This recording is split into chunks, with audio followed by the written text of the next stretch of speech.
Blaze Keller. Now, the good news is we're not really dealing with any of that thick smoke right now. We're taking a look at where it is across the Midwest, and a lot of it is well off towards Rapid City, kind of coming out of the Billings area. So we should stay generally smoke-free as we go into the rest of your Friday evening, your Saturday, and your Sunday. Speaking of this weekend, much cooler, and we're going to have a mix of sunshine and clouds. And then as we look ahead to the start of your next work week, that's our best chance really over the next 7 for rain. Now, we did have some clouds this morning that kept us a little bit cooler as we went even into the afternoon, especially across the southeast.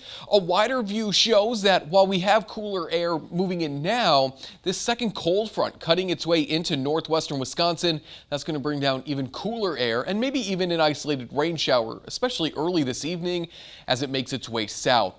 Those excessive heat warnings now more into north and central portions of Illinois. And again, within that heat dome, you're not seeing a lot of activity except for on its edge. We find severe thunderstorm warnings in parts of Nebraska and Kansas, and then severe thunderstorm warnings on the other side of that dome in West Virginia. So we're quiet now, but again, we are eyeing that chance for maybe an isolated shower this evening. Not as many 90s on the map today, which is some great news. We're looking at even 70s in Juneau, low to mid 80s, pretty much for everybody else. And where we normally see those hot spots, Boscobel, Prairie du Chien, that's where we're seeing them right now, upper 80s to low 90s. Dew points are still high. We haven't moved in necessarily drier air, just slightly cooler air. So that's going to be making it a little bit more muggy this evening. Let's maybe keep that fan on tonight. Once again, AC as well. I promise after tonight you can give the AC a break, because even as we go into your Saturday morning, still going to feel low to mid 60s, upper 60s to low 70s, but not as bad as what it was like waking up these last couple of mornings where it felt like the 90s even at 4 and 5 o'clock in the morning. There's that second cold front continuing to make its way more east than south, so it's going to take a while before it gets here.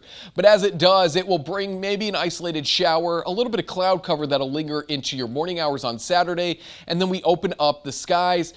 I'm leaning more towards more cloud cover on Saturday than Sunday, but both we are expecting quiet conditions and definitely much more comfortable conditions across not only southern Wisconsin, but all of Wisconsin if you're going to be heading up north.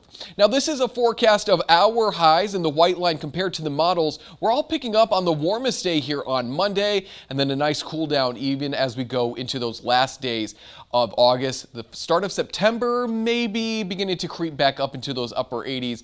That, of course, being on Friday. Upper 50s to low 60s, rather, with a light northerly wind.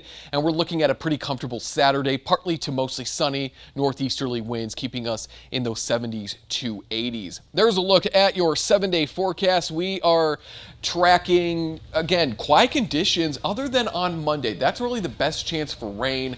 But our overnight lows not really competing with what we had over these last few days.